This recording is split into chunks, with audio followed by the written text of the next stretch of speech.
तो आंदोलन की राह पर निकले गुर्जरों के लिए सरकार ने बेहतर कदम उठाए हैं। मुख्यमंत्री अशोक गहलोत का कहना है कि गुर्जरों की कांग्रेस सरकार ने ही मांगे सुनी थी। साथ ही उन्होंने यह भी कहा कि कांग्रेस सरकार उनके साथ है।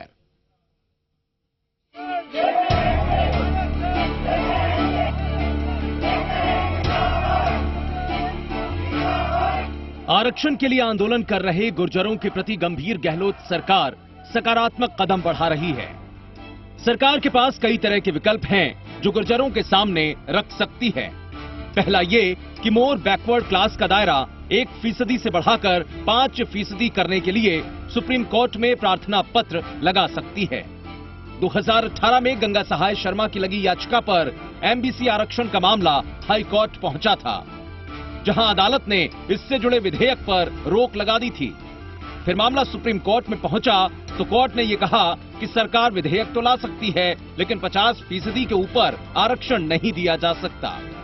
अब केंद्र सरकार के सवर्णों को आरक्षण दिए जाने के बाद आरक्षण का दायरा बढ़ गया है, लेकिन राजस्थान में फिलहाल ये लागू नहीं है। सरकार अदालत में ये तर्क रख सकती है कि अब आरक्षण का दायरा बढ़ चुका है, तो एमबीसी आरक्षण का दायरा भी 1 से बढ़ाकर 5% किया जा सकता है। इनकी मांग एक्स्ट्रा रिजर्वेशन की जो 5% की है, बार बार असेंबली में कानून बनता है, हम लोग लागू करते हैं और हाईकोर्ट में वो रिजेक्ट हो जाता है।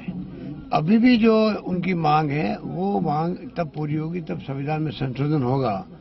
जब ये बात हम जानते हैं तो फिर मैं समझता हूँ कि वैसला जी को और उनके साथियों को चाहिए कि वो जाके ज्ञापन दे प्रधानमंत्री जी को, गृह मंत्री भारत सरकार को ज्ञापन दे, अपनी बात को कहे, अपनी भावना बताए उनको, बजाय इसके कि वहाँ पे कोई लॉ एंड ऑर्डर की स्थिति पैदा हो, वो उचित नहीं कहा जा सकता है। इसके अलावा गुर्जरों को मोर बैकवर्ड क्लास से बाहर करके सरकार गुर्जरों को अलग से 5% आरक्षण दे सकती है।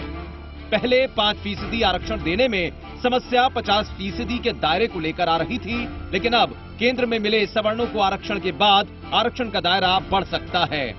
इसके लिए सरकार अदालत में याचिका दायर कर सकती है।